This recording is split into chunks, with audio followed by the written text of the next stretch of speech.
Welcome to Below the Line, where we talk about making movies from the set perspective. My name is Skid. I was an assistant director in Hollywood for the better part of 8 years, and now I'm not. Today, we're revisiting The Majestic, a 2001 film starring Jim Carrey and directed by Frank Darabont. Over at Rotten Tomatoes, its tomato meter score is 42%, and the critics' consensus reads, ponderous and overlong, The Majestic drowns in forced sentimentality and resembles a mishmash of other better films. That is an unkind assessment, but as usual, my guests and I aren't concerned about what the critics thought. Longtime listeners may recall that I personally worked on The Majestic as an additional second assistant director, and last season I hosted an episode of the podcast where my guests were background artists or extras who had worked on the film. Today, however, I'm joined by fellow crew members. First, Bill Hardy. You worked on The Majestic as a set production assistant. Bill, welcome to Below the Line. Hello, Skid. Thanks for having me. Bill, it's nice to see you. Looking at your IMDb page, it says you're known for Shooter, Collateral Damage, Step Up, and Breach. Again, as we always note on the show, maybe not what you put at the top of your resume, but we'll have to talk to IMDb about that. Additionally, I know that, same as me, you've left Los Angeles and are now living on the East Coast, but unlike me, you are still working in the film business. What are you up to these days? I'm taking the jobs as I can get them. Last summer I produced a movie down in Virginia called Machinery of Dreams. It's going to be an exciting kids movie that'll keep adults entertained. A girl traveling through different worlds, kind of take in a low budget sense, and hopefully coming out in the next year or so. And yeah. Well, thanks, Bill. We'll watch for your movie when it comes out. Glad you're here with us here today. Next, Yvonne Depati-Kuka, you were the key hairstylist for background on The Majestic. Yvonne, so nice to have you join us. Thanks, Skid. Nice to see you. Now, Yvonne, your IMDb list, you're known for credits as Planet of the Apes, that's the Tim Burton remake, Virtuosity, Crank, and Interview with a Vampire. What are you working on currently? Right now, I'm doing a Ridley Scott show called Strange Angel, 1940s. Really fun. Lots of creative stuff going on right there. Oh, well, excited. Again, something else we'll have to watch for when it comes out. Thanks, Yvonne. And in our fourth chair, we're joined today by Mark Ulano, the production sound mixer. Mark, welcome to Below the Line. Hi, Skid. Good to see you guys. Mark, IMDb says you're known for Titanic, Iron Man, Kill Bill, and Terminator Salvation. What are you up to these days? A lot of different things. We have two films coming out this year. One is called Ad Astra. It's a science fiction movie with Brad Pitt and Tommy Lee Jones and Donald Sutherland, directed by James Gray. You'll fill in the rest when you see it. And then as Yvonne and I just finished working on Quentin Tarantino's new movie called Once Upon a Time in Hollywood. It's a very unique and different piece of work from this director, and it was a joy to work on, and I'm really excited and looking forward to it opening in July. Mark, it sounds like you've been busy. Thanks for taking time to join us here today. Yvonne, you were working on that Quentin Tarantino film as well. Is that right? Yeah, the best time, the whole time. I wouldn't want you guys to say anything to violate your NDAs, but I do hope when the film comes out, you'll both consider coming back onto the podcast and telling us more about working on that set. Oh, yeah. Well, I also think that's a pretty good segue into us talking about The Majestic. Mark, you pointed out when we were discussing before the show how similarly The Majestic period movie, also a love letter to that age of Hollywood, at least from what I understand about the Tarantino film. Similarly, The Majestic is trying to capture that feeling of how movies were at that time. Yes. So on The Majestic, let's start by talking about some of the major scenes where we were also trying to sort of capture that old school. I think one of the ones that comes to mind for me, and one of the largest scenes we did in the movie, was out front of manned Chinese theater. What recollections do you guys have from accomplishing those scenes?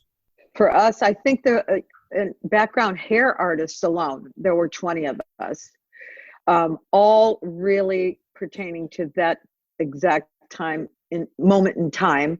And so everybody was replicated, and we had Gwen Stefani was the Harlow character, so she was in character. That was done in the main trailer, but we took care of I think there were about 400 extras that night that were seen, Big all night. with a big night. And from our perspective, we were upstairs across the street at the Roosevelt Hotel, which has a history all of its own. And to be in there in those environments just makes it even more stimulating creatively. And that's just kind of my part from where we were standing. And we were there all night. And then I had to go home probably 2 hours early because I had to go up to Ferndale the very next day. So that was a huge night. The extras were beautiful and glorious. Everybody working in synchronicity is what excites me, because you see the wardrobe. If they didn't have their hair, if they didn't have their makeup done, if they didn't have sound correct, if they didn't have people wrangling everything, it wouldn't happen at all. It'd just be total chaos. So it's amazing to me, every single project, how you, Skid, and Mark and Bill and myself, we work together to make this cohesive kind of madness, which is fun. Yeah, I'll comment too on that night being sort of, in some ways, sort of a single night that really expresses the whole passion that we bring to the work. We're all musicians, as I see it, with passion about a particular instrument. But when we come together, we create an orchestra performing a score called a script, conducted by the director, and that night was all sort of we even had special visual effects because they were CGIing in the red car. Everything was about meticulous recreation of the period, so that the audience would believe in the creation of these characters and the journey that they were on. And that night, it still sticks in my head. I love it. Important point. At this point in time, it was Grauman's Chinese that we were recreating. Grauman, later right. Became Mann's, and then and then back to just the Chinese. Yeah, from the AD perspective, I gotta say that this was, I'm feeling like in my head, I rewatched the movie last week, and I started questioning whether it was 1 or 2 days, because I gotta say, this was, Skid, I remember watching the sun set and rise with you. This was potentially an 18-hour day, I think. I'm assuming you're looking at call sheets, Skid. Well, they're not right in front of me. I'd have to look at the production. Come on, man. Oh, my God. Did I get paid for the double day on that one or not? Really?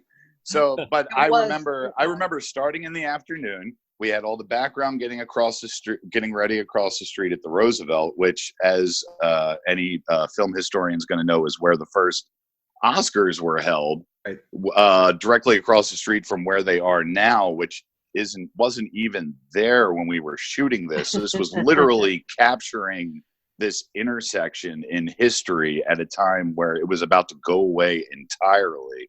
They told us it was the first time Hollywood was ever completely closed down for the 3 or 4 blocks that it was. I know it seems ridiculous when you see all the other things they stick in front of that theater now.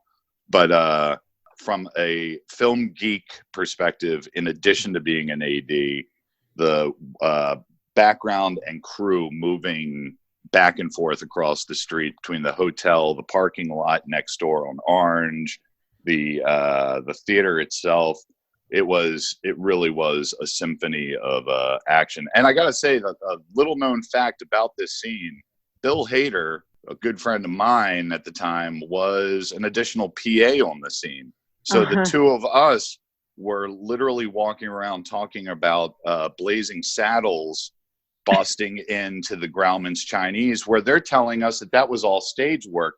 The two of us were having our minds blown that we were just standing in the lobby of Grauman's watching all this happen. I can remember sitting there with Bill in the lobby locking up when Cliff Curtis, who plays the bad guy in the old-timey movie, and Cliff coming in just because he wanted to see himself on the big screen at Grauman's too.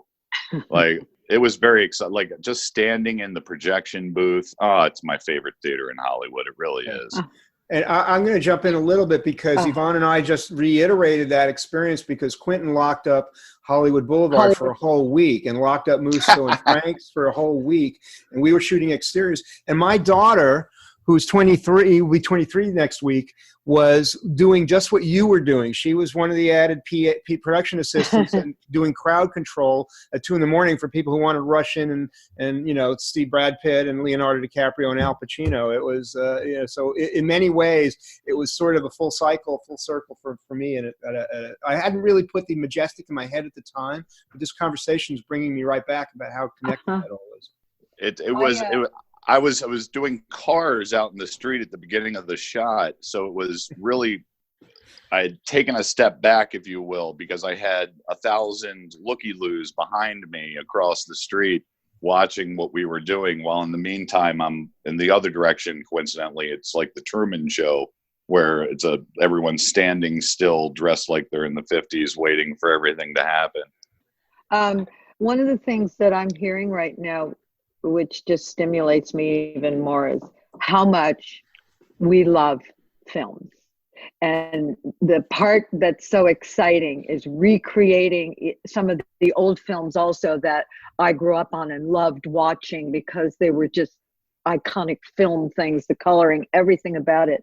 When we were inside the Grauman's, we also took care of all of the girls that were like behind the concession, and the coat check girl with all of that. And to me, that's just like, I miss it. I wish that we still could go someplace and not have to pay like $500 for the night to go to a theater and have that kind of stuff going on. So recreating all of that from each one of your vocalizations about the films that we do.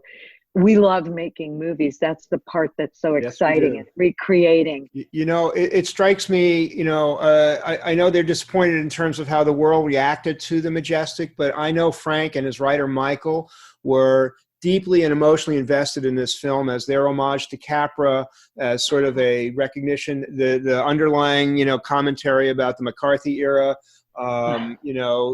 They really had the Jim as a Jimmy Stewart character. Their hopes were very high, and and it reflected in the decisions Frank was making about the valuation he put on production and production value. It was at every turn: wardrobe, hair, makeup, music, who he brought into the movie, Martin Landau and James Whitmore, etc., who all have this sort of reverberating connection to that period, because they made their bones in their early careers. They were there. They kind of gave third dimension to the environment of the film. A movie that doesn't succeed is as difficult to make as one that does. And there are many successful things in the Majestic, even if it doesn't come together as a whole piece of cloth.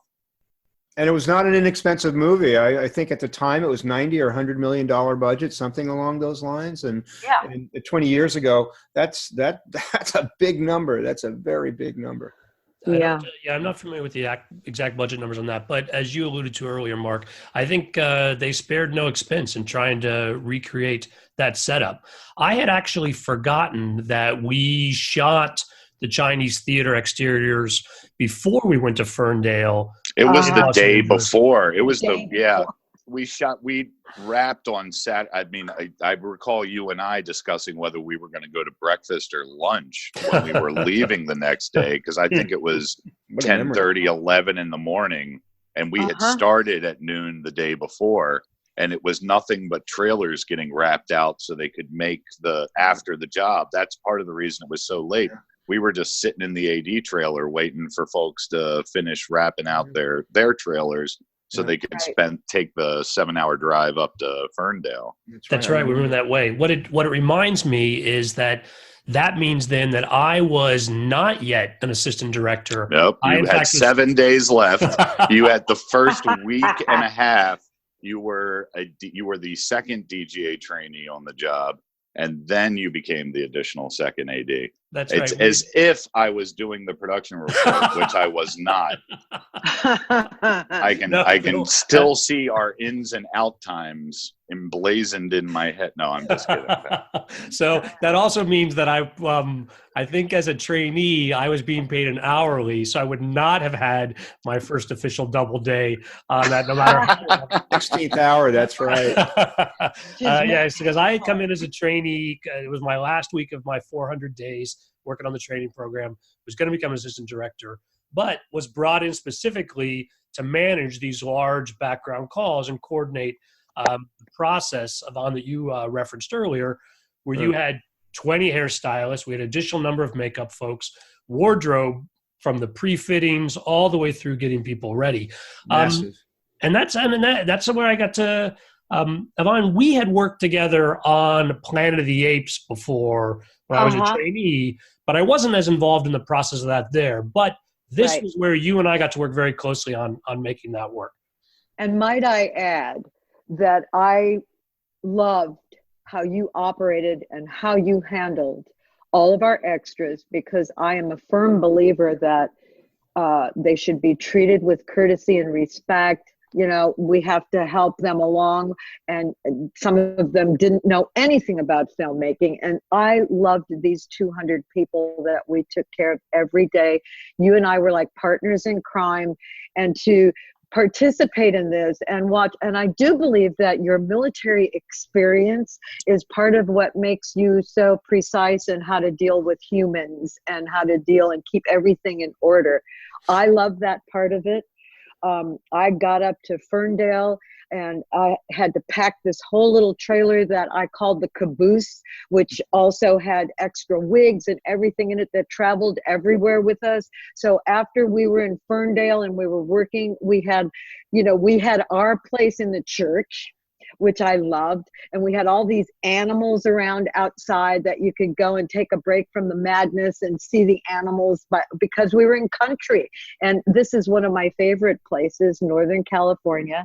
So the whole time we were there taking care of all of these wonderful people, they were so lovely and I'm not saying that the extras in the business aren't lovely also. There's many that are, but these people were just regular people and they were happy to be there, and they just were so accommodating with all of the things that they were not used to. I listened to your podcast number 9 with the background people, and that was really fun because they were talking about, because when you live in the country, you don't wear a lot of makeup and you don't put wigs on. So they were like, so patient with us, and every day they were smiling and came in there and we just worked with them. And if it's sunny, we went to the cemetery. Yes. Oh my God, the cemetery. That's on the T-shirt. You remember the I still have that T-shirt. Okay, we're moving to the cemetery. Oh my God. And to David Tattersall's credit, watching those two scenes, it's sunny in every shot. I think how many times? I mean, it was two scenes and the cemetery that we established for the listeners, that we established in daylight or bright sunlight. So in Northern California, the clouds would roll in and we couldn't shoot the scene anymore for continuity. So we had to, every day it was on the call sheet. If it's sunny, we go to the cemetery. If it's sunny, we go to the cemetery. Yeah. You guys, when we name checked David Tattersall, David was our director of photography. Yeah. And so tasked with the challenge of dealing with all these various elements. But let's follow up more on the move north. For context, for folks who are not aware, the majority of the film we shot up in the historic town of Ferndale, California, north of San Francisco, another 4 or 5 hours, right? Honestly, 5 hours past San Francisco, yeah. The part of California that Los Angeles people don't realize there is California above San Francisco. We were deep up into that. Well, back then we knew it because it was where the marijuana came from. Yeah, that's right. Sorry to sidetrack your story, your point, Skid, but I was driving with Jerry Black every morning from the hotel to set. And we were driving, the highway between the hotels and actual Ferndale, because we were staying in a different town, as I recall. Eureka. And I can remember at the time, I had no idea what Jerry was talking about. When I look back, I realized he was talking about the pot farmers with the AK-47s. But Jerry every morning would just stare off at the mountains and go, there's people living up there, living in them mountains, and they got guns. And I was like, what? There's guys living up in those mountains, living in caves, and they come down and then they go around. They come back up there, though. What, Jerry? And he was such a great guy. He really was. And but I had no idea what he was talking about. It was definitely pot farmers. There was, The town itself is this most beautiful historic Victorian town with all of these beautiful houses and buildings. Building the diner and completely redoing the theater, the front facade of the theater that was there, that was vacant and just empty, and recreating the lobby and all of that was just to go with this town was so beautiful. Everywhere you looked behind the town was the beautiful redwoods and huge forests, and I mean the visuals were amazing. We actually were not the first film to invade Ferndale. Outbreak had shot there a couple of years prior, and it was the background we had with experience. A lot of them had gotten it on Outbreak. The ones who had been on film sets. To the idea of having the weekends up there, it's worth noting Jim Carrey would only work 5 days. So even though we were on location, which is typically a 6-day shooting schedule, we shot 5 days and we had pretty much every Saturday and Sunday to our own devices while we were up there. Are you going to tell the Memento story? I mean, you have a shaved head. You could probably show us the scar. I'm not sure I'm going to tell it in full detail, but I will briefly. But I will say, basically, in one of those days off, Bill, myself, and Harmony, the DGA trainee on the film. I remember. Full-time DGA trainee. We did a little bit of a movie marathon, and I think we saw there was the Johnny Depp film Blow. I actually wasn't with him, so I heard this story that night. I was like, Skid went to the hospital. Yes. What? All right, so this day, this will be an aside. Does this involve memory loss? No. Actually, Mark, I don't remember. But you were a child of the 60s is what you're saying. I get it. Well, that kind of ties into the story as well, because I was not at this case. But we had seen Blow, and we had seen the Jennifer Love Hewitt movie Heartbreakers. And Memento was the third movie of the day. And Bill, I don't know why, Bill, you had dropped out early, and Harmony and I were seeing Memento on our own. And at some point in the middle of the movie, I have to go to the bathroom really bad. Now, Memento is not a movie that you can miss time to get caught up. You want to be the whole thing. But if you missed a piece, you're lost. You don't get it. And I was loving the movie. But my discomfort got to the point where I had to go to the bathroom. So I said, Harmony, I'll be back. I got up and I rushed to go to the restroom.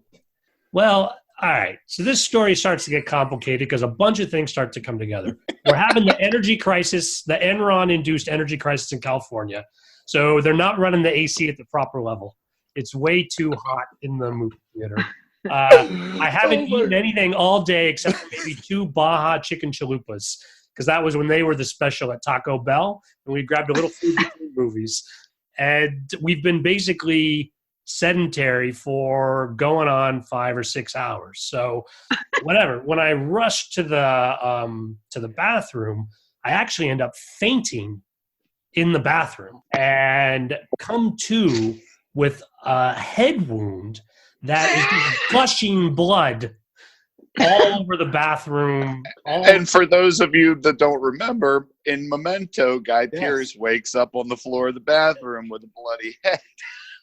Well, that's the most surreal part of the whole thing, is because when I first came to on the bathroom floor, my memories were of the movie.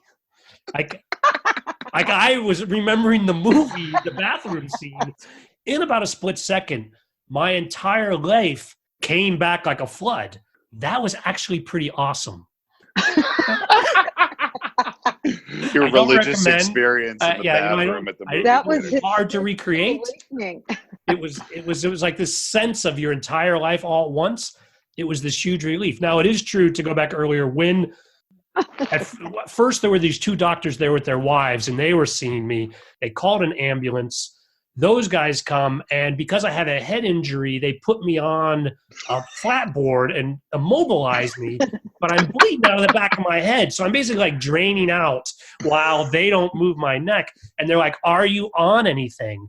I've drugs, because I'm on a movie. And I'm like, "No, I'm not. They're all, no, really, we're not going to arrest you.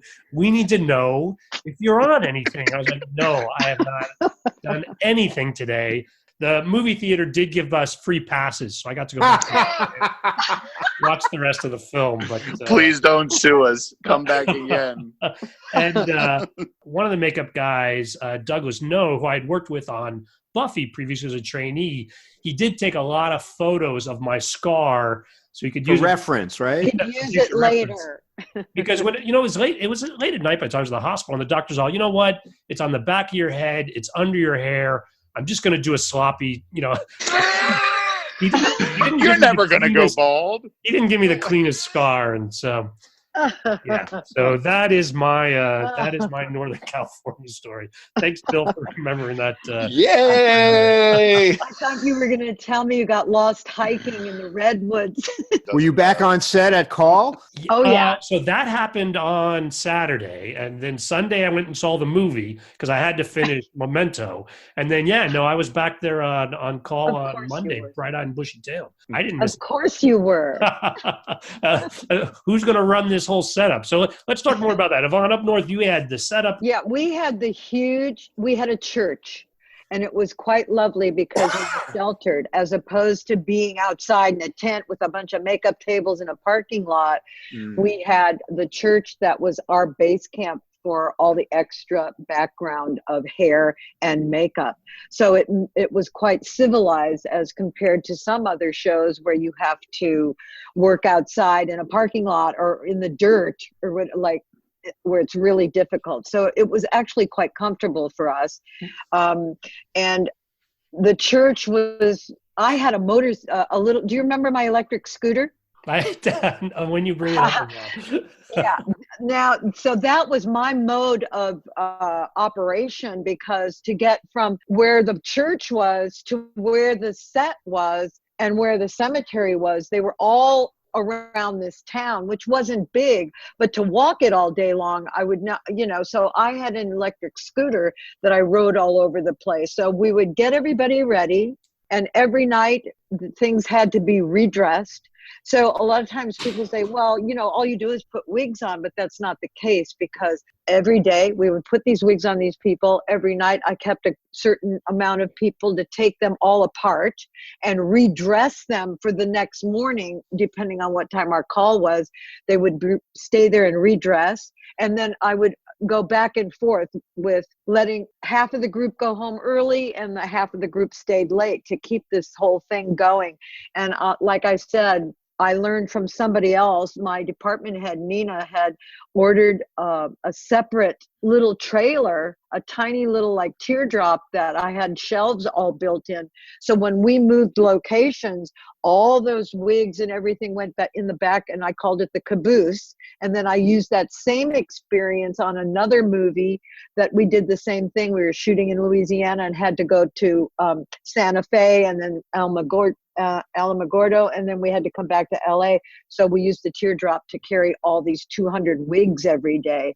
But the church was a good spot, and we were really well taken care of. And same thing in Fort Bragg. When we moved to Fort Bragg, all the wigs and all the supplies went into this little caboose that they took down with us wherever we traveled. So we had it all kind of set up kind of nice. Yvonne, I had forgotten some of the detail, or how civilized it was with the church, because I think I conflated a little with when we went down to Fort Bragg, where we did have a large tent there. Like there were some days. There were some days that we were in a large tent. Raining. Yeah, it wasn't raining, and it was civil. But we also there was tents for holding extras also, and we also had a big room. There was a motel, I can't remember the name of it, and right next door was this, like, I wouldn't call it a business complex, but a little thing where we had our room in there, which was overlooking the ocean, which was really a nice working spot. But yeah, we had tents, and that's not as civilized as it was in the church, but we still do it. And that's everybody, that's why the machine that works so incredibly well between every single department to move our whole dog and pony show or circus or whatever you want to call it to the next location is just a well-run machine. It's just amazing to me every time. I'm still in awe it was a really good experience for me. I remember the movies that were totally fun, and the Majestic was one of them. I want to follow up on the idea of the moving and the challenge of the location, but go a little deeper on the sound production side. Because, Mark, I think you're the first time we've had a production sound mixer on the show. And for you, I'm curious whether these locations do offer specific sort of challenges, or is your job very similar wherever you end up on different sets? What do you think? I never come to a show with ideology, Skid. I come to a show with an open mind and trying to investigate what is context and what is the right things to do, what are the right things for me to do to contribute to the storytelling. And it's always something different. Frank's movie had so many different elements that were joyous because of the time period. We did pre-record sessions at Capitol Records in Studio A, the Frank Sinatra studio, with Peter Erskine on drums. I'm a second-generation percussionist in my family. For the pre-records for Jim playing the music, the piano playing, and all the transitions for the big dance and party scenes. The locations are always about reacting to the environment in ways that support the story. So if there are, for me, the threshold in any location is, are there elements that will break the illusion that this is a real character, that are going to invade the idea that we're in the 1850s and we're hearing a racetrack next door to us. So, as an extreme kind of example. So my first order of business is understanding the director's intent, and build a strategy around that. So I capture those original performances the way they're captured in a music studio, but I do it in environments not designed around the idea of recording audio or sound, and develop solutions. The tools are always changing, but the storytelling stays the same. So I don't know if that's too vague an answer for your question, but that's really the thrust of when I get involved with a project. I read the script, I pull together the post team. If they're on the show yet, let's get down together. Let's have brunch and go through the script page by page creatively. What's this? What ideas do we have? Hey, what do you think of? Can I help you? And then maintain that contact throughout production. Mark, I think that's good context. And in fact, I hadn't given much thought to the idea of pre-recording. We did have a lot of heavy audio elements in this movie that that would make sense to have you involved in the early aspect, even before we're on set. When we're on set, were there specific days where sound was just particularly difficult, or are there any challenges, or there is one day that sort of there is one day that sticks in my mind, and it was the train station day, because we were doing Steadicam dialogue shots, and the wind was a tremendous problem. So we had an army of grips around the I think it was David Emmerich, if I remember, who was the Steadicam operator, or the first camera operator, with windbreaks and these big things to sort of keep the wind off of the camera, the camera sled. And the problem was that it was creating, now we had an army of footsteps for what was an intimate walk and talk, if I remember correctly. And I remember that, a crowd of people walking, like a circle of people walking around the actors. Right, and so it was it's what happens in movies when you have competing elements. And it's really hard for the director more than anybody else, because they have to, split the baby. What do I need to do to get this the way I need it? But what am I losing? What's the trade-off? What damage am I creating in one area because I need this piece? Or how do I modify this so that I can have all of my elements come together? And it's the hardest and sometimes the most creative and enjoyable part of all of what we do, is fitting our particular piece into the puzzle of making the shot. Every shot's handmade, right? So it's never happened before. It's never happened again. And here we are, like, okay, that has to happen. But if that happens, this is at a brick wall. How do we find our way under the wall? So the answer is to stay positive, not get drawn into frustration or anger or anything, but try and come up with solutions on the fly that really, support the movie. That's, you're there to help the project. Yeah, that was, I remember that whole day. It was a massive windstorm. The tents got torn apart that day. The background tents got torn apart that day too. Remember the person running base camp got blown off the steps of a trailer and smacked against the side of the trailer at one point.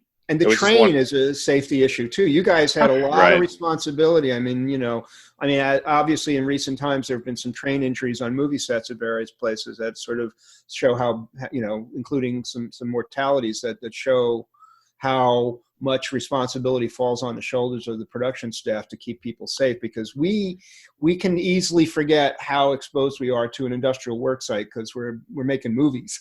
We have cinematic immunity, or psychologically anyway, and it's easy to get hurt on a movie. Actually, it is pretty easy. Speaking of pain, I can remember the wind burn on my cheeks that day. I can still remember how pink I was right underneath my eyes, and just ooh, it's chilly. But at the end of the day, Frank, like other really seminal filmmakers, as Yvonne said, some people who care about making films, and that's at the center. It's not about anything else. Had a terrific instinct to bring a great group of creative humans together, under one roof. And so once you do that, if you get great people, they're going to find ways of solving things and helping each other the best that they can. And Frank had many old friends on that crew, both in front of and behind the camera. James Whitmore was one of, he'd been part of Frank's earlier films. I'll say this, my remembrance of this is that it was very painful for him to direct. It was, because he's a writer who came to directing, is the way I kind of experience it. And he's so talented at it, but it was really hard emotionally on him every day to just have to, orchestrate all of these different elements and be peckered to death about, answering everybody's question.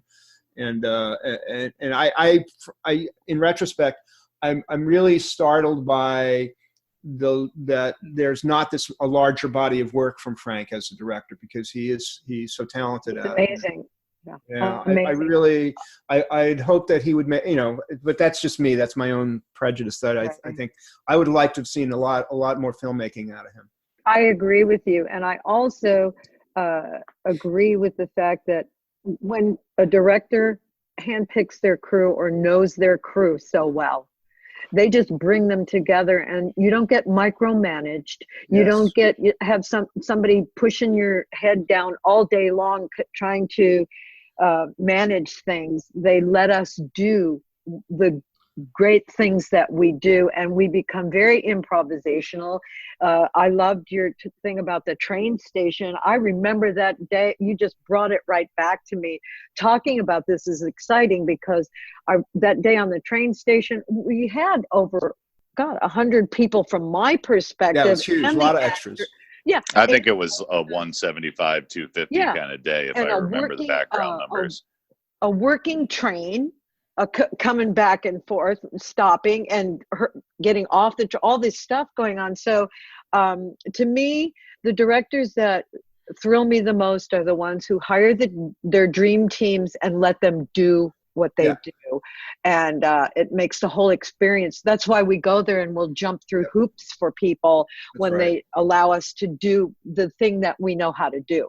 It's leadership through trustful delegation. And, this show had enormous extra days. I remember the Senate hearing days and just, oh my God. Those were, I was about to say 5 to 7, I think, between the 2 or 3 days. Which are, for sound, wonderful things, because we're all filmmakers at core, is the way I look at it. If you ever talk to your creative post-sound team, they so want the real thing in the room at the time, getting, stereo ambiances of 700 people in that reverberant space and all that. That makes a huge difference, in terms of versus trying to build it out a library.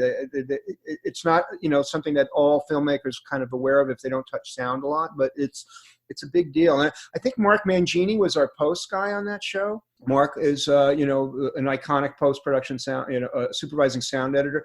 And I remember us getting together and breaking down the script in advance, which I can't always get to happen because they're not always on the show at the front end. You know, often it's not, they're brought on in the middle or later. And for me, that is, you know, the only substitute is how closely I can get with the director and their concept of what they want to have happen.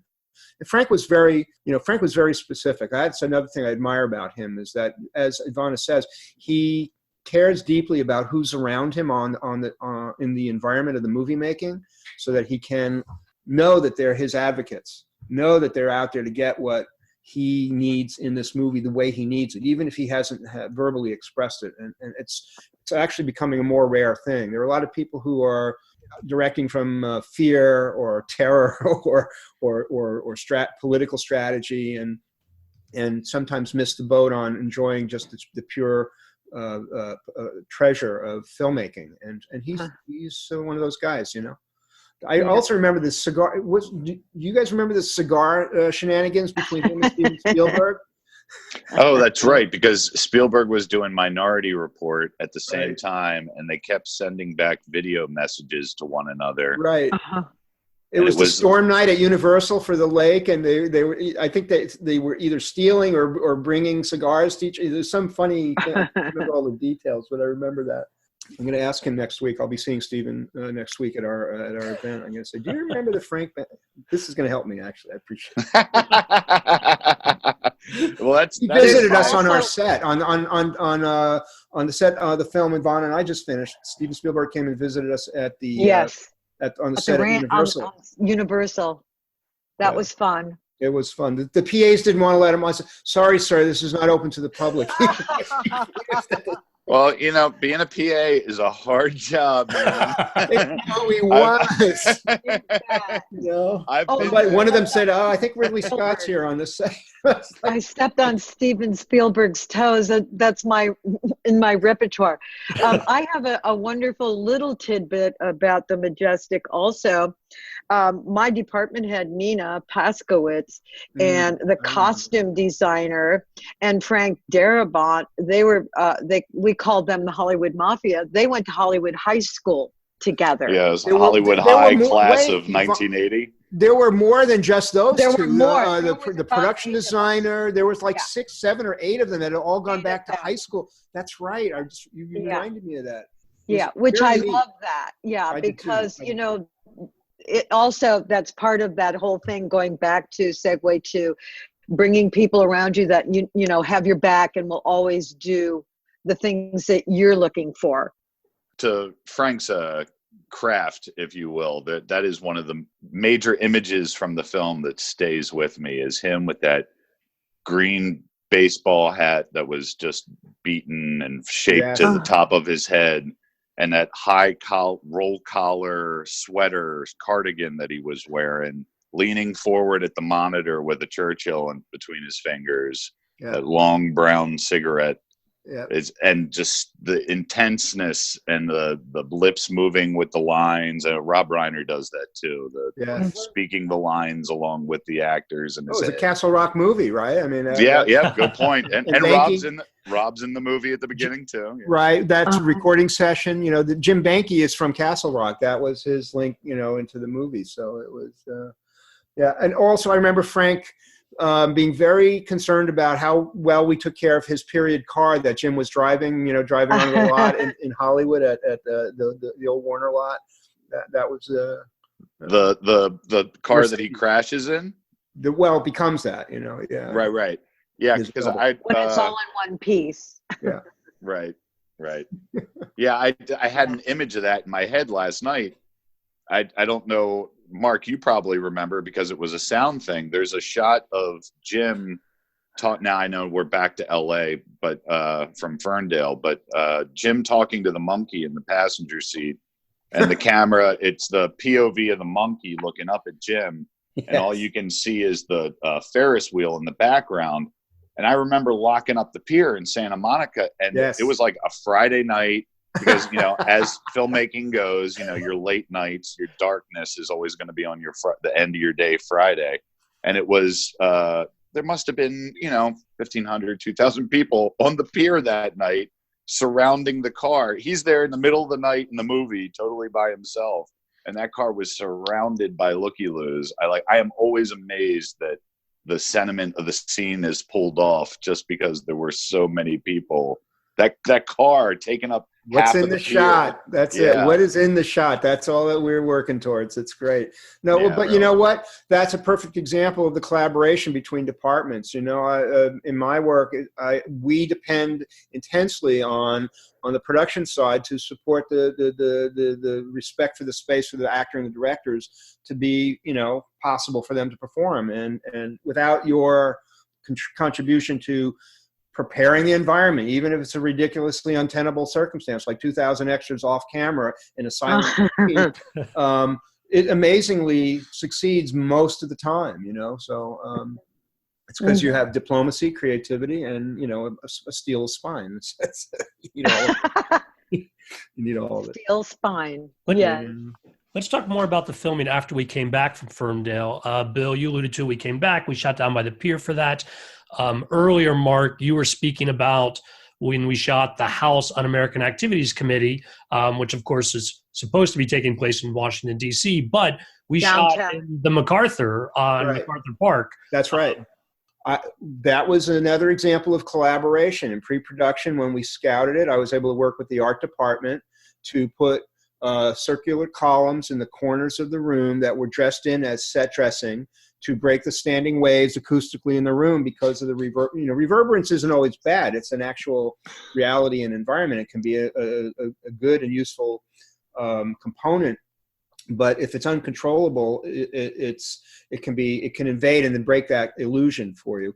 And it was another example of that kind of pre-production inclusion of the departments, particularly sound with sets, to improve the space. And it was pretty amazing that I don't always find that the production has the capacity for that collaboration, but Frank's production did. And I totally appreciated that, for him, for the movie.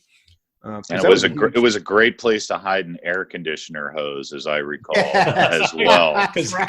There were a lot of folks in that room. It got very hot. It was right, and I remember the discussion. There was a Castle Rock discussion about that I was definitely not a part of, but but I remember. But it was extra smoking, and there was the question of HUAC would have been filled with smoke. Yes. And Castle Rock had an anti-smoking policy. That's right. And because I remember finding that out on the Warner Brothers set at the beginning of the movie, having the Alan Garfield exterior stuff. Yeah. And I had 3 guys dressed in togas, and one of them was smoking a cigarette because I thought that was hilarious. And and it was that looks good. That can't happen. What do you mean? It's the 50s. There should be more cigarettes. So that's why there's not a lick although of these smoke days in that room. These days you see smoking in almost every. I mean, it's all the time. The film we just finished has a lot of people smoking cigarettes. Smoking. Well, red apples. They have to be smoked on Quentin movies. Yes, that's right, and they were red apples. Yes. You guys are making me think about also at the beginning when we shot all these the old school lot. Yes. And we had showgirls and an elephant. We had all this stuff going on. There were over 100. There was an elephant. There was an elephant walking through an elephant door. How many productions have actually had an elephant walking through an elephant door? It's the one time in your career that will ever happen. That's right. I'm sorry, that's just not going to happen again. Yeah, the elephant doors, for those who have not been on the lot, so the very large doors that you can move equipment the size of the stage through as you need. You could put an elephant through them. You could put an elephant. You can put an elephant, cranes, and any other hugeness thing that needs to fit through the elephant door. That's pretty funny. I had just remembered that when you guys were talking about all these scenes that we shot and places we were. That was a huge day also with all that stuff. 150 extras, and they all had to look like they were on the old back lot, and All super cars specialized, right? We haven't talked about the cars. sword fight and the period movie. You know, the whole sort of movie within the movie. Oh, yeah, the movie within the Egyptian movie. thing. Oh my God, that was amazing. I love that segment. I think that was one of the most fun things for us to do. Were you guys both, Yvonne and Mark, were you both there? Because I know I wasn't. I don't think Skid was either. I was there. It was pre-production, as I recall. It was a separate. It was a separate shoot. You're right, but it was a separate shoot. Yeah. Directed by Chuck Russell. And featuring, for those who didn't catch it, featuring the Indiana Jones idol. At one point at the beginning, Cliff holds it up because an acknowledgement to young Indiana Jones that Frank had been a writer on. Yes. And his time with Chuck Russell on the Blob. Right. You know, one of the souvenirs I have from the film, and it was up on my wall for ages, is that we all got, I believe we all got, the posters from Pirates of the Sahara, the movie within a movie. I have it framed. It's wrapped up somewhere here. Still. Yeah. You guys, let's talk more about the cast on this. We've alluded to some of the folks they worked with, what Frank was able to bring in, the quality of talent. Terrific. Behind the scenes, I think they were also very collaborative with us. We're all on location together for a long time. Yeah. And even back in Hollywood, just particular stories or folks that hop out as in particular. Jeff DeMunn comes to mind. Jeff DeMunn, you know, is we went on to do a Paul Newman miniseries together in Maine called what was it called? Empire Falls. Sorry, Falls. Mark. Sorry, Mark, to know your resume. Which the Newmans produced. But Jeff was just such a sweetheart at every turn. He's, you know, completely, you know, a people person, you know, earthy.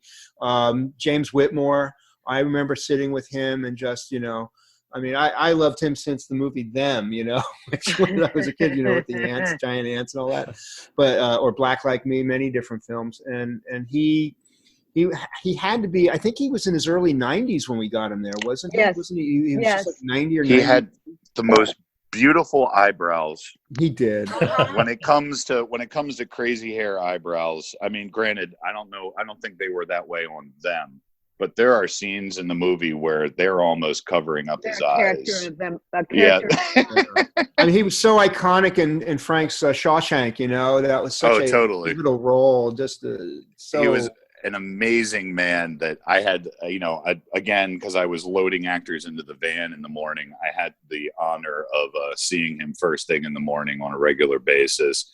And just, you know, the nicest guy and always smoking his pipe. He was that character in so many different ways. Yeah. At the end of the movie, I have a mini of the original Planet of the Apes poster, and his name is on it. And to this day, you know, I'm one of the biggest fans of that movie ever. It's literally, it's on the poster. I wish I had it right here that I could pull it out and show you. I don't remember him in the movie. I can't remember. I got him to sign. Well, I'm pretty sure he's an orangutan. He's one of the orangutans in the main council. Like, I think he one of the wise old wise. Right, he's in a scene with Dr. Zayas. I think he might be the judge or. But his voice gives away. Yeah, well, he literally said to me, "Am I in this movie?" I said, "Your name, you're signing right above your name." He said, "I guess I am." One of the things about the actors that we had on this, and I too love Jeffrey DeMunn. What a character actor and such a nice human. But Martin Landau was so charming with everyone. I mean, he would sit with the extras and talk to them. He would come, he would go around and tell these stories and everything else. After the film was over, he and his gal pal, who lived right in Malibu, right on the water, had this little gathering, and we went there. He loved working on the Majestic. That was one of the things he said over and over again. He was very happy about it. What about our little I can't remember her name. I feel horrible. She played the woman, the older woman that was in the theater, in the movie theater. The candy lady. Yeah. And our guy that had the watch and all of that, all of those people. Yeah, that was Jerry Black. Very black, consummate pros who come to work and they're lovely and they do the job and they don't do, a lot of unnecessary, how shall I put it? Unnecessary damage. They just come there and they share themselves and they do their work, and it was so much fun with all of them. Martin is one of that generation of last generation of contract players that were brought up in the studio system in his younger days, and they would come and they'd be there on time, they know their lines, they knew where their marks were, they knew the process, they'd come early and they were ready. They were just ready no matter what, and they were relaxed in that readiness. And these were people that started in the actor studio, original actor studio people too, as I recall, because I had just worked on James Dean with directed by Mark Rydell the year before, and Elliot Gould's son was playing Martin Landau as one of James Dean's best friends. I mean, it was to then actually be working with him. Yeah, I had the honor of being. It was a privilege. We became smoking buddies outside, which that's a horrible thing. Don't do it, kids. But but on a film set, those are sacred moments. They can be, and an opportunity for a PA to walk over to one of the number 2 on the call sheet and say, "Tell me about Hitchcock." And he turned to me and his eyes lit up. I mean, I know it was a story he had told 100 times, but he leaned, he had his legs double crossed and a cigarette just dangling. And it was like, I'll tell you, Hitch.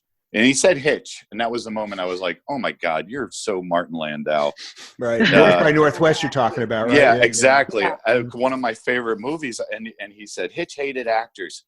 And I walked over to him and said, what would you think if my character was gay and it was a love triangle where he's in love with James Mason, even though James Mason is in love with Eva Marie Saint? And Hitchcock said, yeah, do whatever you want. And waved him away. And my mind, my brain just almost just exploded out of my head that, as a cis male, it had never even occurred to me that now that you say that, I'm thinking, I'm running the scenes back in my head. It's on the screen, It's man. there. It's yes. all on the screen. It is there. You're right. And this was what, 1951 or something? I mean, 59. 58, I think. 58, 59, yeah. But, I mean, just an amazing gentleman that was a great actor as well as a great human being. Well, all of them from that era. I mean, I'll be 65 this year, so I came in just at the tail end of there still being a small population of those people of that era still working. Got to work with Jason Robards and Ava Gardner and Paul Newman and on and on. But in their later versions of themselves, and they were incredible. Almost universally, I will say that people who came out of that era and were still working in their senior years were very generous with the anecdotes and the storytelling. I look at all that and I go, oh my God, we've I don't know if you feel the same way, Ivana, but just this threshold of connection to our core reason we're in movies in the first place. I'll sit at the ankle of somebody like that, and just feel a sense of delight. Guys, help me round up some of those old crew folks. We'll put them on a podcast. We'll host another session where we tell some of those stories. Well, I'll tell you one thing. I got lucky. I got Roger Corman at the front end of my career. I did a little movie called Slumber Party Massacre, written by Rita Mae Brown and directed by Amy Jones Chapman. Where a 16-year-old girl gets murdered by a power drill killer every 6 minutes. Formula. But it created a career. I got a year and a half with Roger's mentoring, and I had a resume at 27 of 6 or 8 movies, and it was this amazing kind of sense that you have when you love a thing and suddenly you find you're on this glide path, and it's weird because we're now in that position we are in that pass it spot. on. They did also with the passing it Egyptian, on. a retrospective of Cujo and Pet Sematary and Stephen King movie. Well, we had done those movies back in those days, and now they're like the crowd's full, and they're all there. And we're like, when we worked on those movies, we had no, idea that this, people are going to see this in 30 years. Get out of here, get out of town. It's not. So you don't know. And so our responsibility as stewards of the time that we are in movies that mattered to other people, the way those movies mattered to us, is something. And I that's why I'm glad you're doing this, Robert. It's I was saying this before we worked, and when Skid and I were just talking, is that he's creating some first person documentation in camera here, even though it's audio. The idea that later, 50 years, you don't know where this goes, but it's significant capture. It's a historically significant thing to do this. So, Skid, what do you need? You might need some more. We might be bending you here. I don't know what's your. No, I mean, you guys have set. The profound context, I think, again, for what we're doing here in a small thing and film overall. It does make it a little awkward to transition to a story that is a little more fluff. But I just have a memory I need to confirm. And Bill, you talking about smoking with Martin Landau. Didn't we go to a birthday party at his house? I honestly thought that was the same. I think that was the gathering that Yvonne was referring to. I remember that. Was that the party? Okay. That he hosted us out in his Malibu house. Yeah. And that was, and that was the first time in my young production life where I was, I'm not supposed to be here. That kind of moment. Well, how am I at Martin Landau's birthday party? Sounds cool. Okay. That is the story I was talking about. And I have there's one more question. Again, Bill, something you said at the very beginning that I am embarrassed to say I haven't put together till right now, but was PA Wild Bill? That's Bill Hader who's doing. Yeah, man. Who's doing Barry now? I'm Barry. Yeah, I was. We had been PAs together on the James Dean Invented Life that I had talked about and Collateral Damage, and then I went straight from Collateral Damage into the Majestic, and I really, Bill was a good friend who needed the job at the time, so I was like, "Why don't you come play with us and hang out at Grauman's?" And he was like, "Yeah, just for hanging out at Grauman's," like I said. And, all right. Well, that's put a pin in that as well. We need to find a movie that Bill Hader will come on and just talk about being a PA. I did a film with Bill after all of that. Now he was an established actor in Louisiana, and I had forgotten, or I would have brought that up when we were doing the movie. He was an actor in year one. I didn't remember that Bill, because he always had voices. And he was, and back then this was the voice that he was using. He's told a story about me on Conan and in a podcast on Bill Burr's podcast. Although I know that he sounds exactly like I sound when he imitates me, it's still a crushing blow every time I hear him do my voice. So this is how I'm going to imitate how Bill was talking in 2001. All right, we'll see what you get back about this. Listen, you guys have we planted the seeds for a ton of follow-up episodes. Excited to have all you guys back. But whatever in the future, this was a lot of fun revisiting this, guys. Thank you so much. Absolutely. Thank you, Sid. And that's our take on the Majestic. One quick clarification. Right at the end there, I suggested that Bill Hader's nickname as a PA was Wild Bill, but that was incorrect. In actuality, we used to call Bill Hader Little Bill, and Bill Hardy, today's guest, was known as Big Bill. If you ever see them together, you'll understand why. If you also enjoyed this episode, please take a moment and leave us 5 stars on iTunes. Fan of this show? Check out our Facebook page at Podcast Below the Line. On Twitter and Instagram, you can find us at Pod Below the Line. And if you've got feedback, send email to skid, S-K-I-D, at belowtheline1word.biz. That's B-I-Z. Thanks to Curtis Five for our music, and thanks to John Wan for our logo. Fan of the logo? We've got merch. You can get the logo inscribed on t-shirts, mugs, and stickers. Just go to redbubble.com and search for Below the Line. Thanks for listening, and I hope you'll join us again in 2 weeks.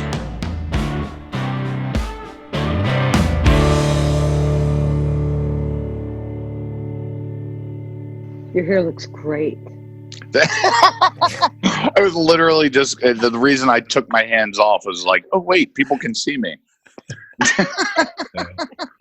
Robert assures me he's not recording us, right? Recording videos, he's recording audio. No, it's not recording video. Video is only for us. All right, let's quiet on the set.